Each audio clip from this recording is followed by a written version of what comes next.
પછી તને માવડી ભેડી રહીને ભવ તારજે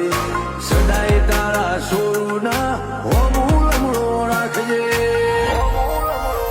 હે બીજે જાવું ના પડે જો તું બેઠી હોય હાજર સકન તું હાલે તો કોમ થાય મારું પ્રારંભ તને પૂછી ડગલું ભરું મારા લેવો